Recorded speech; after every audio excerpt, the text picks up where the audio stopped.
Welcome back. You're listening to Pretty Extreme Podcast. I'm your host, PX Floro, and I think it's been a while. It's probably been like a few months since I've done an episode, and I'm really excited because our first day back after a long hiatus. I'm going to have to practically go to the archives and find out when was the last episode, but we have a special guest in the building, and you're going to want to get to know her, so be sure to check out on social media. Let's give a nice warm welcome to Marissa Rentshcler. It's supposed to be sound here. So. Yeah. Hello, thank you for having me. Oh, thank you for being here. It's so awesome because I remember the first time I met you. I don't know if you messaged me first, but I remember meeting you at Foxtail. And then I think you said, oh yeah, you got a job at the San Jose Improv? And I'm like, I did. You're like, hey, I applied there. I'm like, let me make a call. And just went on my phone message and like, have her come in on Wednesday. And I'm like, yeah. And then I didn't hear from you. And then I see you at work and I was like, hey, you're here. I'm here. We got the job. Yeah, no, I think when you saw me, you were literally like, oh, you got it. Yeah, I was so excited. I thought that was so cool because I was like, as soon as you said that, I was like, got you. And so I tried to do that again with another guy, but then our boss was like, you know, if you were thinking of recommending someone here, make sure it's someone that you would want to work with. And it's like the person I recommended, I was like, I don't mind. But then I like go back in the messages that I had conversed with that other person saying like dress to impress, no response. And I was like, oh no.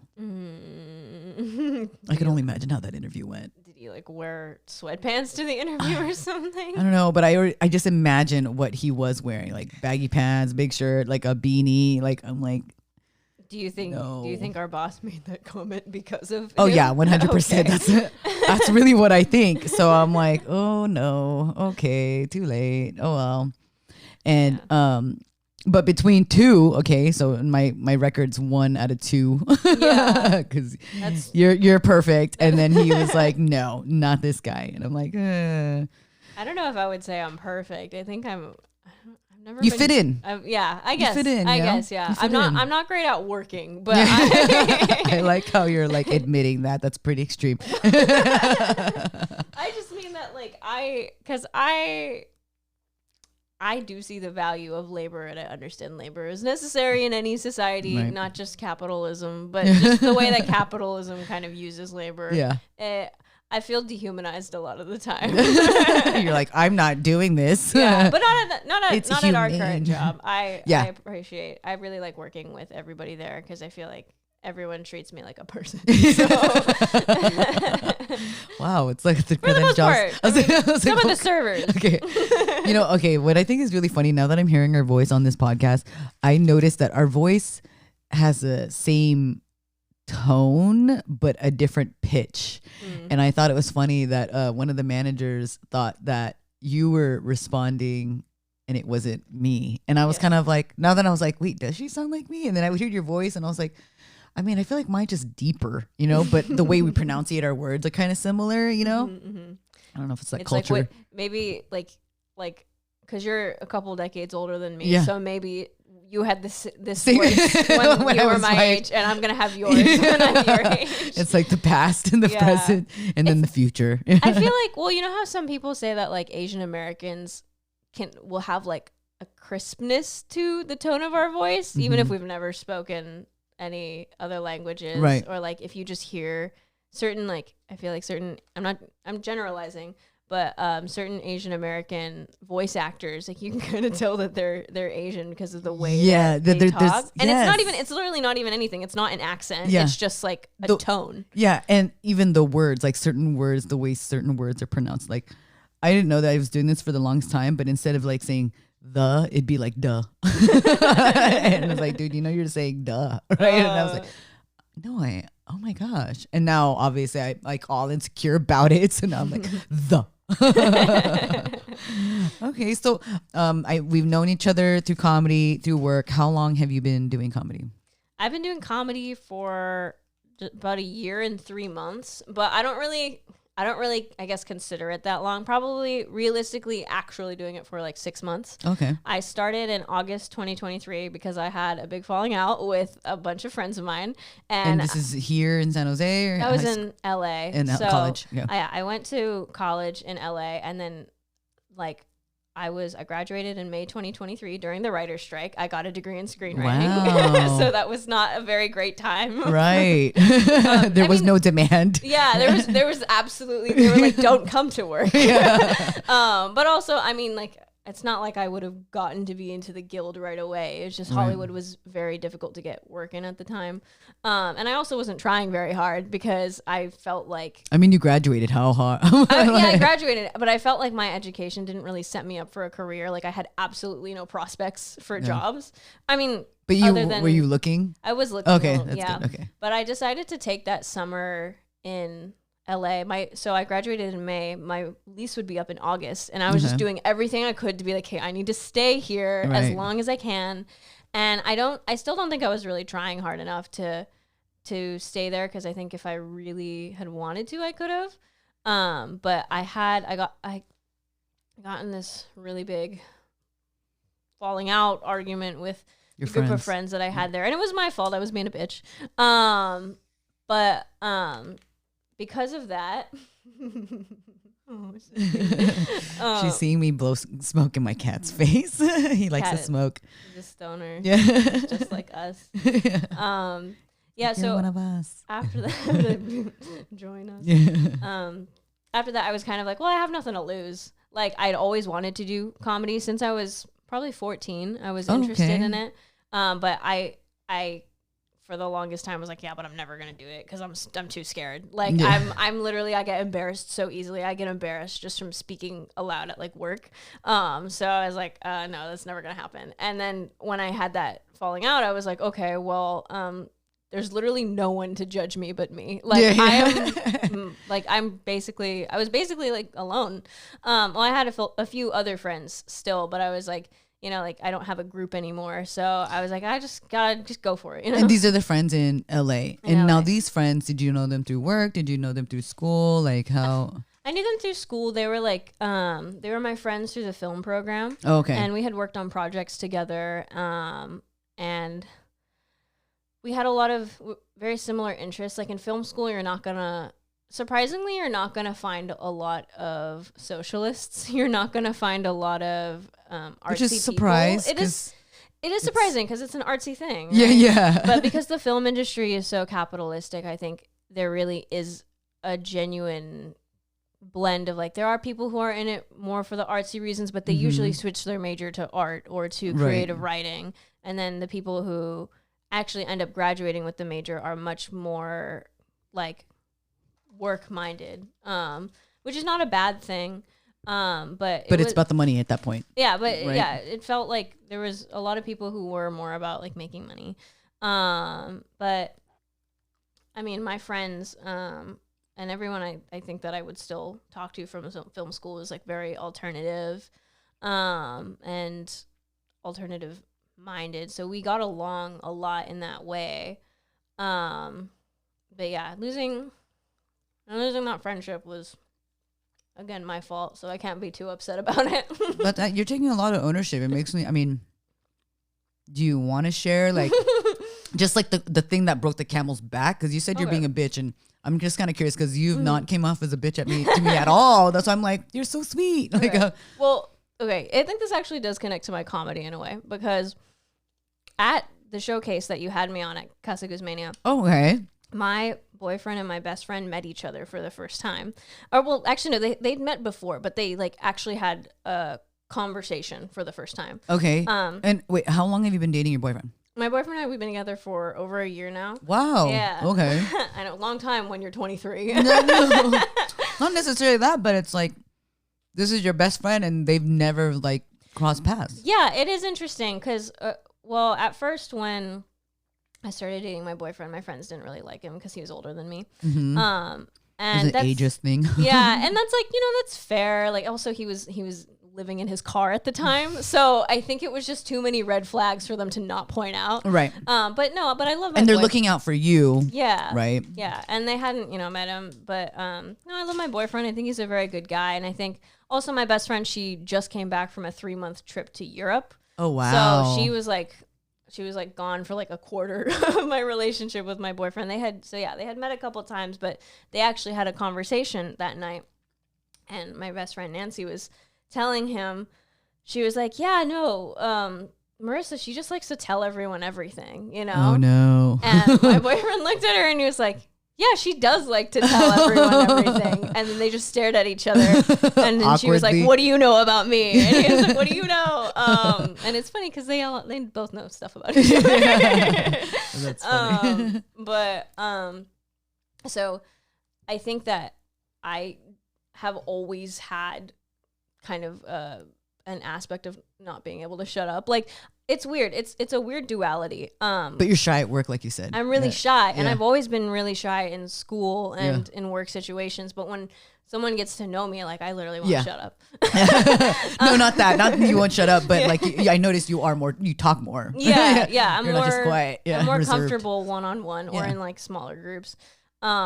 And which is weird that I like to do stand-up. Yeah, I was gonna say, the crowd's gonna get bigger, right? Yeah, like that's like the general trajectory. Like that's what you hope for, and it is strange. Like I've always shared a lot. I've shared certain things when I shouldn't have. That's why I think overshare. Oversharing. And I think that's why my best friend kind of brought it up, because sometimes there have been times in our lives, like in high school, where I would tell people shit that she didn't want me to tell other people.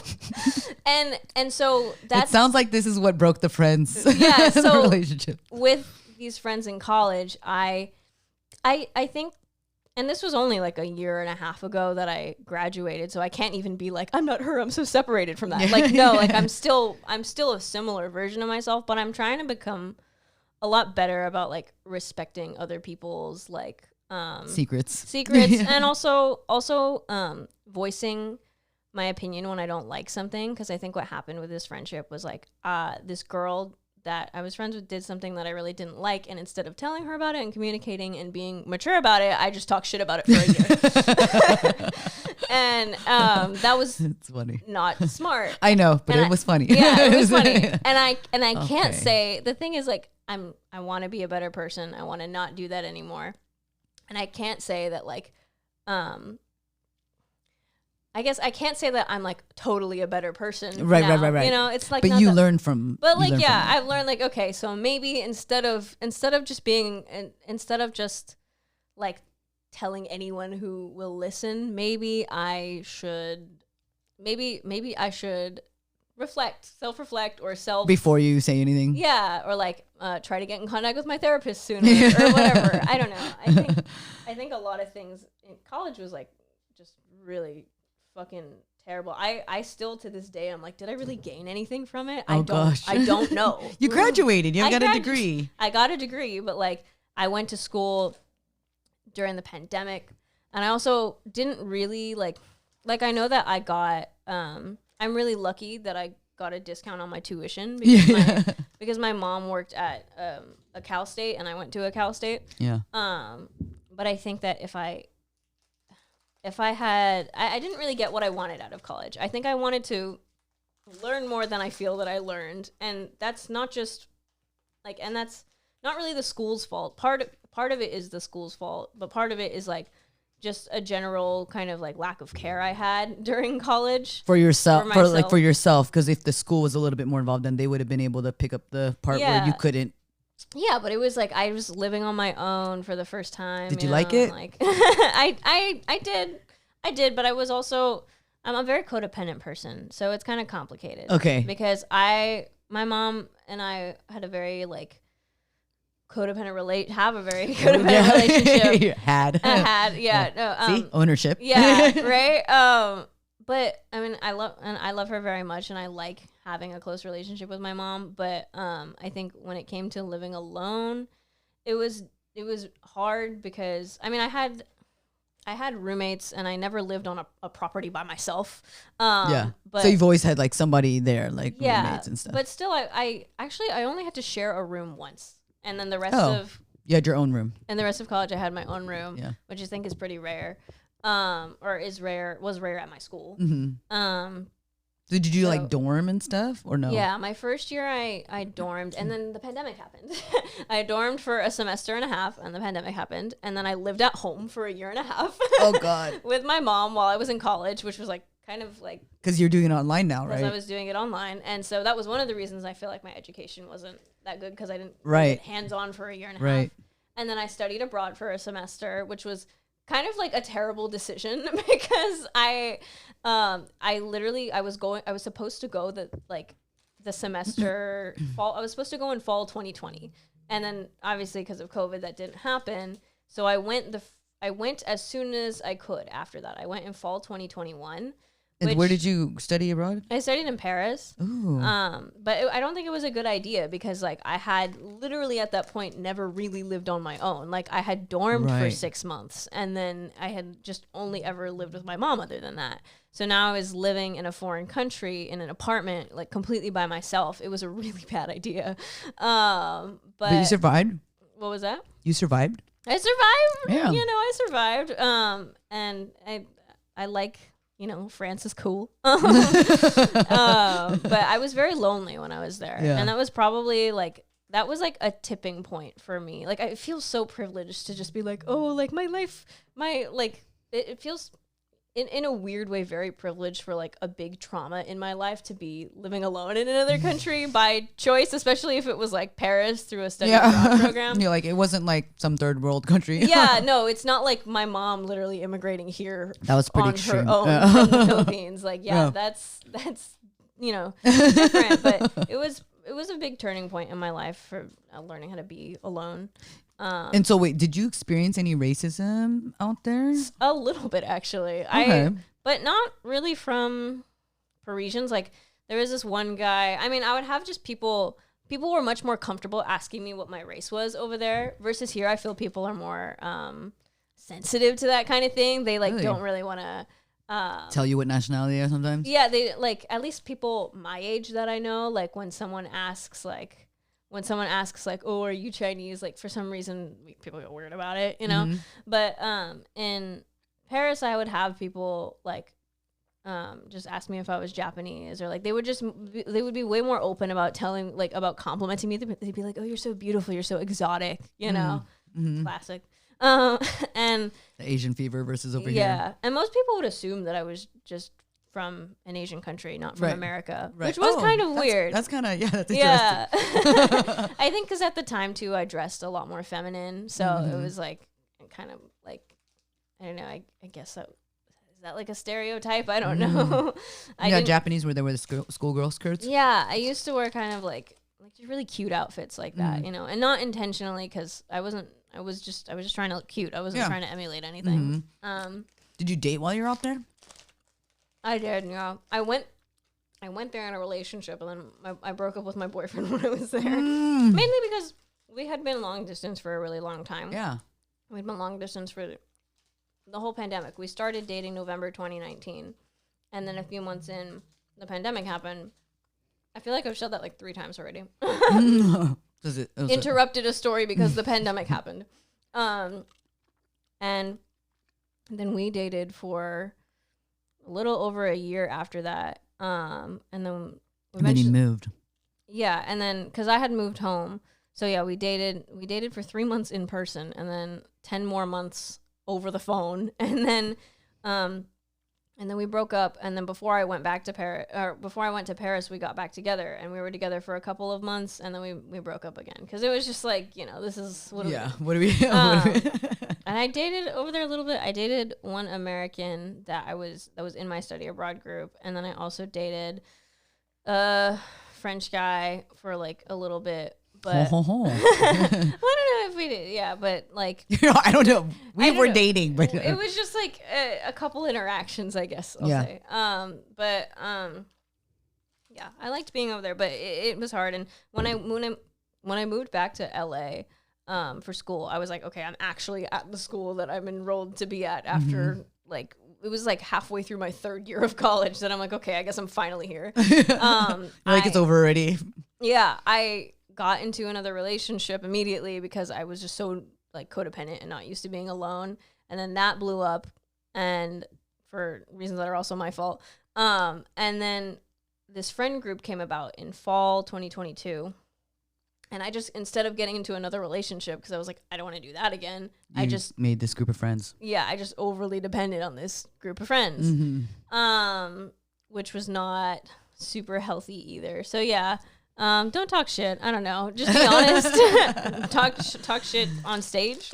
No, but you know what I admire? You're so young and you're able to learn from your mistakes, because I mean, like I said, there's people like in their 30s, their 40s, their 50s, and they still don't learn. You know what I mean? Like they're like, I'm still gonna be friends with these people, or like, you know what, fuck them, they're the ones who fucked up, not me. And here you are saying like, no, it was me. I was in the wrong. And I have so much more.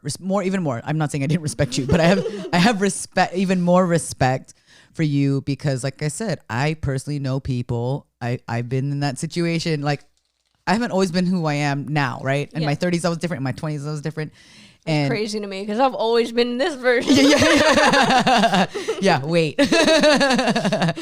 You know, and it's exciting because I look forward to seeing where you're gonna be, because you said you're like 6 months to a year in doing comedy. I'm excited to see where you're gonna be at, like in 2 years, you know, in 3 years, in 4 years, because I've seen so many people come and go in the comedy scene, and the way you talk about comedy and the way you do comedy, because I've seen you do your sets.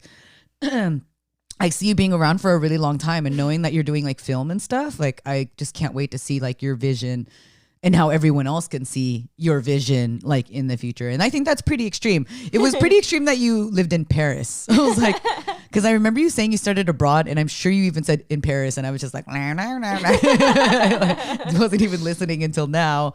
I'm like, oh the wow, PX music. Yeah. Yeah, which is probably what this song actually is like that's going on in my head. Like it just like that's just on any given day. Yeah, any given day. It's just like when you just see me staring into space, you're like just playing that song in your head again. No, I love that. Well, that's very nice of you to say. I mean, yeah, it is. It was a crazy time. And well, I appreciate you saying that, because like I did comedy for I think like 3 months last year, from August to November. So but in a different place. Yeah, so I started in LA in August. I literally did comedy there for like a month, and then I had to move home. So like it's kind of like your relationship, huh? Yeah, right. Like literally just like, okay. So and then I tried to do it a little bit in San Jose, and I always did more comedy. Why am I saying always? Okay, let me start over. I moved home. And I tried to do comedy in San Jose at certain open mics, but I really didn't know anything. The only mic I would go to was Mamakin. Oh, okay, which is the one right there on First. On First Street, yeah. Which is not a bad mic. No, it's not. It's a variety one though, right? Yeah. It's like different. So music you have to stuff. wait until like 11 p.m. for comedians to even start being called up. Oh gosh, but does it? For comedians specifically, so people are performing. Yeah.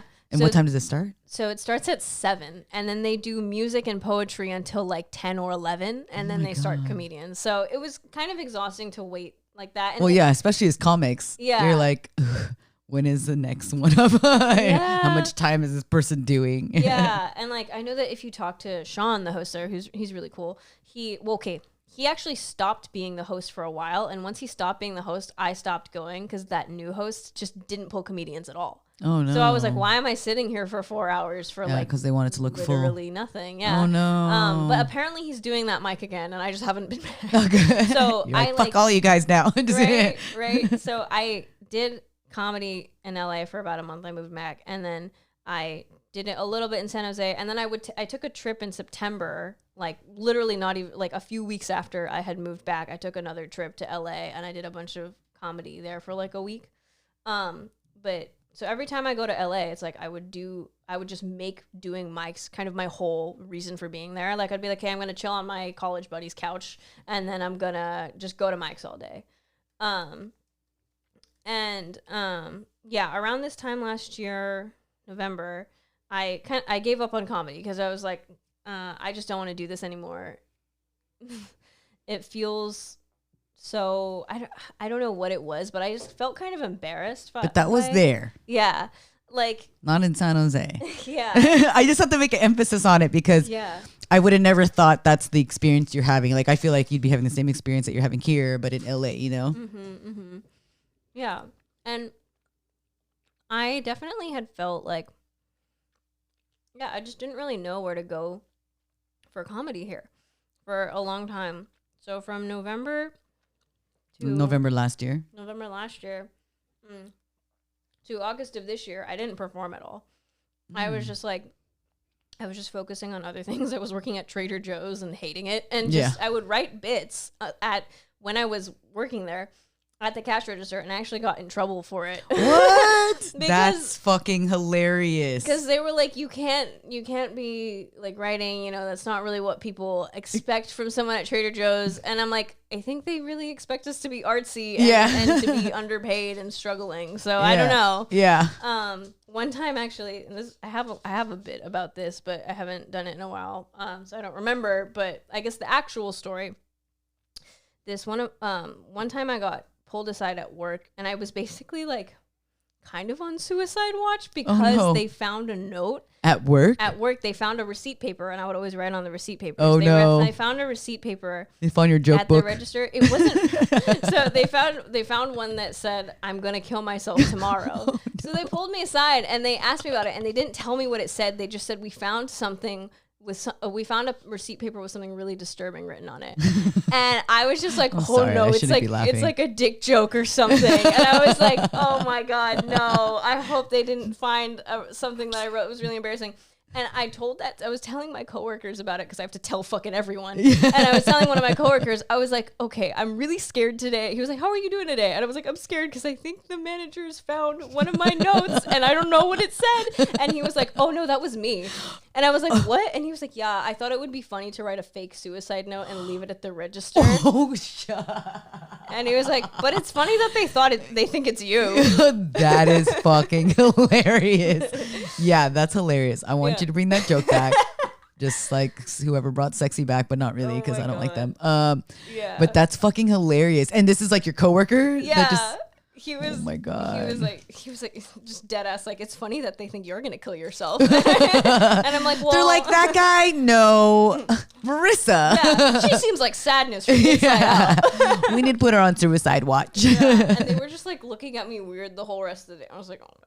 That's so funny. So no one ever told him like, hey, it wasn't me, it was him. No, well, because I was like, it's just kind of funny and it doesn't matter. You're like, oh well, whatever. The damage has already been done. Yeah, and I feel like because I was so miserable working there anyways, they would think that about me anyways. So I was like, okay, well. I mean, how much more cooler? I mean, let's say they did know the truth. Let's say they'd still be like, Marissa's still second in line. Yeah, they're like, well, we still should keep an eye on you. Yeah. No, I mean, it wasn't the worst place to work. I met my boyfriend there. I think if I hadn't met him there, I like would have. You're writing it when you're with him. You're like, I want to kill myself. He's at the register behind me. Like, babe, can you help me bag? And you're like holding up notes at this point. Yeah. Go kill yourself. Yeah. Yeah, but so when I didn't focus on comedy, and then I took a trip this past August, and I would still be writing bits. Like I had this job where I would photograph children's dance competitions, and it's a fun job. I hope. Did you do that when you were younger, like dance or any type of sports or anything? I did marching band and a so little did bit of theater. I. Really? Wait, what'd you play? I did theater too. Oh, I was just in theater my freshman year. Nice. And then senior year I was in band. Ooh, yeah, that's cool. What did you play? I played bass drums. Ooh, yeah, top bass. Dude, you're such a cool girl for that. Well, you know what's funny that you say that, because I felt like we were like the football players of the band. It's so true though. Drummers are football. And then color guard is like the cheerleaders for some fucking reason. Yeah, right? I know, and it's always just the drum line and the color guard. Yeah, like everyone else is just like with each other. Yeah. Oh my god, that's so. Oh my god. Yeah. Okay. I'm glad you, because like anytime I tell this to people, they're like they not get it. Yeah, they don't get it. They're just like, I'm like, okay, well, never mind. And people that were in band when I was in band, like they were in there for like 4 years, you know, and I was my senior year. See, then you see a newcomer, you're like, who the fuck is this bitch just joining band? Yeah, they like act like it's a cult or something. Like you're too old to join once you're 15. And I know the teacher like favored me just a little bit because like I would tune and I'd be so out of tune because there's band, right? And yeah, I played bass drums, but it wasn't always bass drums throughout the years. I had to do percussion or some other different instrument, right? Because we had to be in that winter shit that I never knew any of this happened until I was in band. And I was like, what do we have to do in the wintertime? What do we have to do in the summertime? Like, we're going to go be marching. I'm like, march where? Why? That's what we do. And I'm like, no. So anyways, I stuck it out throughout the whole year. Nice. And did you guys do field shows or parades? we did field shows and parades. Okay. Yeah. And so when I had to learn a different instrument, I picked the French horn. I don't fucking, it's like the hardest fucking, I know, it's so fucking hard. And he would be so proud if I just tuned. Like, and everyone could see, like, I could just feel everyone hate me, like, oh, here we go, this stupid bitch. Oh like, my God. and I'm like, hey, okay, this is the only instrument I could think of playing. The xylophones were taken. Like, you know what I mean? Like, all the cool instruments were taken. So then, and then teacher was like, you want French horn? I'm all, I guess. And, you know, I learned that spit thingy, and I was like, that's so gross. Really Yeah. gross, But I love doing the drums. That was my favorite. And so I'm curious, what instrument did you play? Well, what instrument do you think I played? The flute. That's really close. The clarinet. I played the clarinet. I'm so embarrassed to like admit that because I did love playing the clarinet. I played the clarinet for 10 years. I was actually really good at it at one point, and I thought I was going to be like pro a musician. Yeah, I was gonna go pro in clarinet. That's pretty extreme. No, but it's funny because it's like the Squidward instrument, and it's the most like obviously penis shaped instrument, so it's kind of like embarrassing. But the thing is, I wanted to play saxophone. Like when they started the music program at my school when I was in 4th grade, that was like that's how long you've been playing? Since I was in 4th grade. Okay, yeah. but then you also played 4 years in high school. Yeah, Oh my gosh. So I learned the clarinet because at like the first parent teacher band conference, they were like going over the information, basically like how much it would cost parents. And I lived in like a little, like my family wasn't wealthy, but we lived in kind of a wealthier area of San Jose. So it was like people could drop thousands of dollars on an instrument, you know, for their 9-year-old. Right. And I wanted to play saxophone because it's a cool, sexy instrument. And I actually am teaching myself saxophone right now. Yeah. That's so cool. Because I want to be like Bill Clinton on Arsenio and go up and do calm stand down. up and play a fucking. Well, no one does the saxophone, so that'd be new. Yeah. But no, anyway, I'm just that's Kenny G, right? He's a saxophone player. Yeah. That's But the teacher, what my mom tells me happened was the teacher said, well, your child is kind of small and her fingers might not be able to reach all the keys of the saxophone. So maybe have her start with the clarinet because it's closer similar. together. Yeah, they're both reed instruments and they're closer together. She'll be able to handle it more.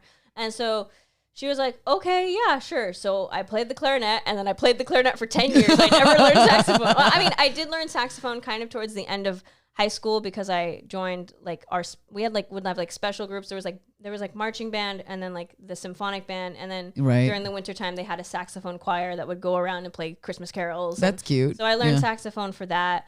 And that was fun, but what I really think happened was she looked at the price of a saxophone and looked at the price of a clarinet and was like, yeah, let's go. She's like, here's a stick. Play the drums. Here's a triangle. Here's a. That's so funny. Yeah, but it's chill. I'm cool now, I guess. I mean, you are. You work at the San Jose Improv. I think it's a pretty cool job, and I'm encouraging all other comedians to do the same thing. Like, because when they're like, "Oh, how do you like it?" I recommend it for anyone who's doing stand up. Like, if you're trying to do stand up, there's no better way to learn than to see professionals, you know what I mean, actually just slay it. And that's why I feel bad, because I've always been given shit because I've never been to the Punchline in San Francisco, ever. And it's not because like I don't fucking care. No, it's more like, you know, I don't believe that I have to go somewhere to like worship comedy, because I do. I 100% worship comedy. I love comedy.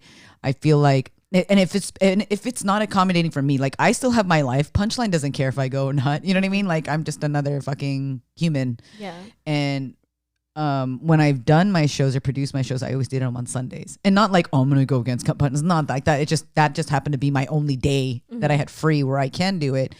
And now, I mean, eventually I think I want to go, you know what I mean, up that way to check out Punchline. But at the same time, I don't care anymore. Yeah. I'm just like, we need to do it here. Like, I love the San Jose Improv, and I recommend everyone working at a comedy club if they're doing comedy. And that's what you've heard our boss say it. Yeah, no, I one of the openers, I don't remember his name, but I was talking to him after, like, I was talking to him after, I was talking to one of the openers after a show, and I was saying like, yeah, no, I do comedy. A bunch of us here do comedy. And he was like, well, it's like the best education for you guys. It's like technically like your internship, you know, or like your long ass audition. Yeah, you be funny to the managers and they'll book you. That's funny. This has been recent because we just started working together, right? It's crazy. Yeah. But in any case, yeah. Do you have anything to add, PX? No, I just think it's fun, and I think even the people doing comedy, doing like our coworkers are just comedy itself. Like even the people we meet, right? It's just comedy. Like I there should be a show on like people who work at comedy clubs, and if you do a comparison, like obviously the one in Hollywood is the cooler one, you know, like 90210, you know what I mean? And like 90% of the comedians, the work staff there are comedians, versus here it's the complete opposite. It's like 5%, maybe less, most likely less, like 3%.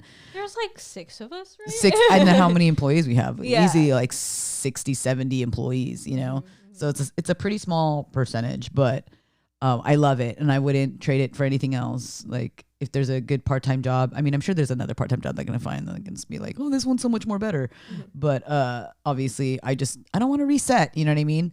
I just want to finish this, have fun, enjoy it. I mean, there's some comedians that I would have never seen like on my own time. So being able to go during work and like and see them, like that's. Yeah, you know, I got to see Kumail Nanjiani perform for 4 times for free.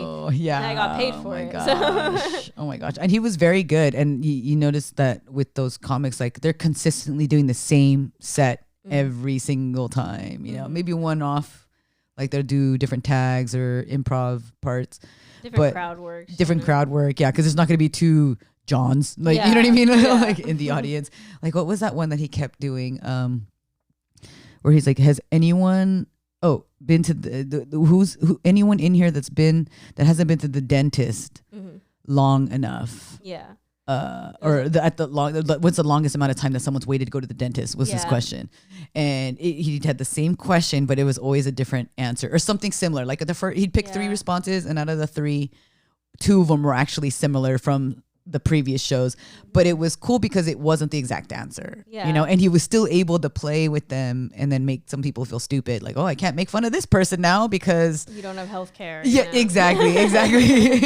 And I thought it was clever, and I was just like, man, we can do that. Yeah, it was really inspiring to watch him, honestly, because he had a lot of, I noticed, like, it's very simple. It's very simple. I mean? He focused on like 5 stories that he just elaborated on. Yep. So it was really, and then he had like a couple of crowd work segments. It was very professional. I feel like he was up there for like 55 minutes. Yeah, he didn't do a full no full hour. Yeah. We got so fucked last night. Yeah. Last night was crazy. Yeah. I never worked in like food industry like this. I've worked like in a concession stand, so working in like a restaurant is totally different than what I thought it would be. Like I've always been on the customer side, you know what I mean? Not like I'm siding with them, but just that perspective of ordering food, getting it, you know, we don't see what happens in the back. And now we know what happens in the back. We're like, look, someone's getting yelled at. Or like, you know, like, oh my gosh, that person's getting hella yelled at. I'm like, who is it? Yeah. Try to be all sneaky. And I think having the radios is super cool too. Yeah, it is kind of funny because I've had jobs where we've been on comms before, but usually it's like kind of filming jobs. So like the sports network at my college or that dance photography job that I did, we would just like literally just talk shit for like 12 hours. And then at the improv, it's so different. And if they do see you talking for like an hour, they're like, all right, you got to go somewhere else. Go send them somewhere else. Like, well, we're going to be going to work after this. Yeah, we have to leave now. So we have to leave now. But thank you so much for being on the show. So much fun. I can't wait to have you back because I want to do little follow-up podcast episodes and what we are doing, because we need to talk about our worst fears. Oh yeah, that's what we're gonna end it on right there. No, we're gonna make room for time for that. So your number one worst fear. This has to be something really important to her, because she's brought it up to me like 5 times, and of course at the very end she's like, "We're gonna talk about our worst fear." It's like, "Oh yeah." Oh my god, we can talk about it another time. No, real quick. Number one, and we're gonna come back to this later on and then embellish. Yeah. But what is your number one worst fear? I don't know. There's so many things to be afraid of. I have very bad anxiety, so I feel afraid of people a lot of the time. Yeah. I think people suck. Like I'm the opposite, where I like to believe and see the best in people, all to a fault. Same. Like I'm still like a young woman who's a people pleaser, so I haven't gotten over that yet. Yeah. You don't grow out of that. You don't grow out of that. Like I just get very afraid of people like hating me. Or just doing That's something the culture, to piss someone off, you know. And it's not like you want everyone to love you; you just don't want people to hate you. Yeah, right. Yeah, no, it's like I don't need you to like me. I just don't want you to hate me. Yeah. And we're okay with that. Yeah, and that's why I feel like silence is a fear for me. Silence. Because like, you know, Asian parents, they use passive aggressive silent treatments, and that really kind of. It's like a punishment. Yeah, not to disparage my mom, but she did use silence as a punishment. Yeah, no. And then you're like, talk to me. I want to tell you what I want for dinner. Yeah. And so like now I have problems with communicating. But no, yeah, I think honestly, yeah, just people, social interaction is like, it's funny that that's my worst fear, because I do it every day, and we've been doing it for like an hour. Yeah. Exactly. Yeah. You're like, I'm so scared right now. I would say my biggest fear, I don't want to say death necessarily, but just losing people that I love. Like that is like my biggest fear, even though, and I feel like I'm very blessed, knock on wood here, that I haven't had, I mean, at my age, right, I know people that are close, but I was never like close. Like, you know, some people have a parent that passes away. Some people have a sibling that passes away, a grandpa, a grandma. Like I'm very blessed and fortunate to still have most of my grandparents still here. They're on the other side of the world, but I mean, they're still here, you know, and, on this plane of existence. And that's probably my fear. Like if anything, this is like, I don't even know why I'm saying it, and I know people will be like, "You're saying it out loud. That's gonna happen." And I'm like, "No, it's not gonna happen." But we're talking about fear, and my fear is if I ever lost like a family, like my kids. Oh my gosh, like I can't even fathom. Like even my parents, I'm like, they're gonna live forever. You know, they're gonna still be married together and buried like on top of each other, and like not coffin on coffin. Like their bodies are just gonna be like yeah, they're, you know what I mean? Not even separate. Coffins, yeah, not even separate. Same coffin. And like those are the things I fear. Like I don't fear really ghosts. I don't fear, you know, death. But you're not afraid of being alone. No, I'm not. I'm not afraid. I've kind of like came to terms with like, it's okay. Like I'm totally, because out of all the relationships I've been in, I'm just like, it was horrifying. Like I would rather be alone. You know what I mean? And I've enjoyed it. I think I'm having a good time. Get to do whatever I want, not to check in or anything like that. But I still check in with my kids. But those are my kids. You know what I mean? Yeah. till I'm dead. You're like a mom or whatever. Yeah. Exactly. And on that note, thank you again so much, Marissa, for being on the Pretty Extreme podcast. Until next time, everybody, have a wonderful life.